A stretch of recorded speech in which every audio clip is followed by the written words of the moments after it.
হিচাপে তোমালোকক আমি মাতিছোঁ ইয়ালৈ। তোমালোক আমাৰ স্কুলৰ বিভিন্ন ক্লাছৰ ছাত্ৰী হয়। আমাৰ উদ্দেশ্যটো হ'ল এটা মহৎ উদ্দেশ্যটো মানে কেনেকুৱা যে আমি আমাৰ স্কুলৰ পৰা খেল ধেমালিত মানে যিখিনি ছোৱালীয়ে আমাৰ আগবাঢ়িব, সেই ছোৱালীখিনি আমি কি কৰিব লাগিব, বিভিন্ন ধৰণৰ কিছুমান নিয়ম নীতি আমি চলিব লাগিব। এতিয়া ধৰি লোৱা তুমি বল খেলা, তুমি উঠি হোৱাচোন, তোমাৰ নামটো কোৱা তোমাৰ? নমস্কাৰ, মোৰ নাম দিব্যা দাস। তুমিতো বল খেলা, ফুটবল খেলা আৰু বেলেগ কিবা খেলা নেকি?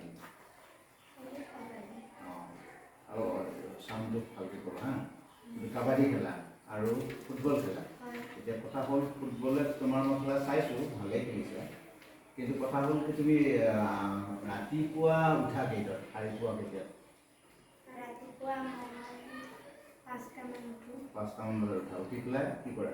দৌৰিব যাওঁ। দৌৰিব যোৱা। কিমান কিলোমিটাৰ দৌৰা অনুমান? 3-4 কিলোমিটাৰ। আৰু খাদ্য কি খোৱা? খাদ্য বুট খাওঁ আৰু কাজু কিছুমান। চোৱা, খাদ্যৰ ওপৰত মানে কথা আছে। আমি যেতিয়া খেলিব লাগিব, খাদ্যটো আমি যদি এই যে পটককৈ পালোঁ, আমি পকৰি পালোঁ, পকৰি খাই দিলোঁ, হোটেল এখনত পালোঁ তেল দিয়া বস্তু কিবা পালোঁ, এইবোৰ খালোঁ, সেইবোৰ খালে স্পৰ্টছত বিশেষকৈ খেল ধেমালিত তাৰমানে আগবাঢ়িব নোৱাৰে। গতিকে তুমি খোৱাৰ ওপৰত সদায় নজৰ ৰাখিব লাগিব, 1 নম্বৰ কথা। আৰু 2 নম্বৰ কথা হ'ল সদায় সোনকালে উঠিব লাগিব, ব্যায়াম কৰিব লাগিব, যিখিনি দৰকাৰ হয়, দৌৰিব লাগিব, এইখিনি আমি কৰিব লাগিব, হয়নে? তো এইখিনি কৰিলে আমি কি কৰিব পাৰিম, আগবাঢ়িব পাৰিম, হয়? আৰু কোনোবাই তুমি দৌৰা নেকি ৰাতিপুৱা? খেলা নে ফুটবল খেলা? অঁ, ঠিক তেনেদৰে তোমাৰ কি নাম আছিলে? নমস্কাৰ, মোৰ নাম চিয়া চাংগা। গতিকে আমি সেইকাৰণে মই কৈছোঁ যে মই তোমালোকক সেইকাৰণে মাতি আনিছোঁ আজি, যে তোমালোকে অকল তাৰমানে এনেই খেলিলেই নহ'ব, ভালকৈ নাম কৰিব লাগিব আৰু ভালকৈ আগবাঢ়ি যাব লাগিলে আমি নিৰ্দিষ্ট নিয়মত ৰাতিপুৱা উঠিব লাগিব, নিৰ্দিষ্ট সময়ত দৌৰিব লাগিব, খাদ্যটো সেইধৰণে খাব লাগিব। আমি এতিয়া আমাৰ গৰীব মানুহ হয়তো খুব বেছি ভাল খাদ্য আমি নাপাব পাৰোঁ, কিন্তু সেই বুলি আমি আৰু পকৰি বা তেনেকুৱা জাতীয় যিবোৰ বস্তু আছে সেইবোৰ আমি খাব নালাগে। সেইবোৰৰ পৰা বেমাৰ আজাৰ হ'ব আৰু আমাৰ কামত একো নাই। বুজি পাইছানে কথাটো? ঠিক আছে, তুমি বহা। তুমি ফুটবল খেলা নেকি? অঁ, ফুটবল খেলা ন? সন্ধিয়া যোৱা। অঁ, ঠিক আছে।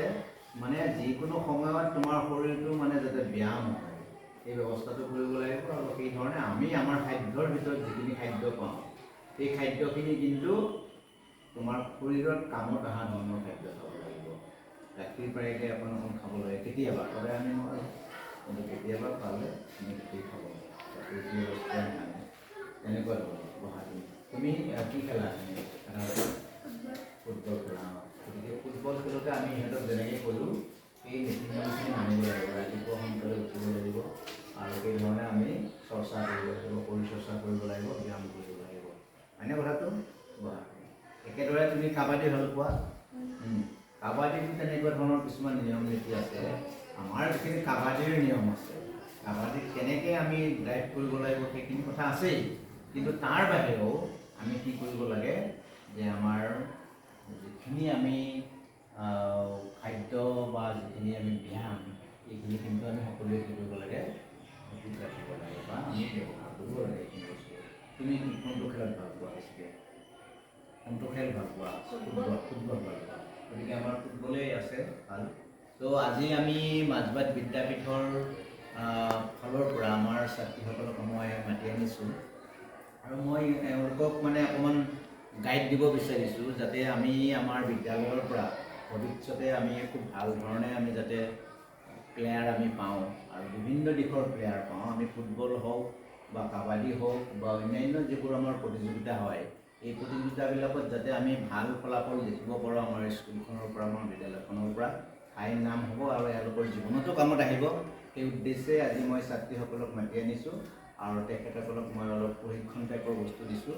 আৰু আজি আমি লগ হ'লোঁ, আজি আমি তোমালোকক পৰামৰ্শ দিলোঁ। ইয়াৰ পিছত আমি আকৌ তোমালোকক সেইধৰণে পৰামৰ্শ দিম আৰু সেই পৰামৰ্শমতে তোমালোকে কাম কৰি যাবা। আৰু মই নিশ্চয় আশা কৰিম যে ভৱিষ্যতে আমাৰ বিদ্যালয়ৰ পৰা ভাল খেলাৰো ধন্যবাদ।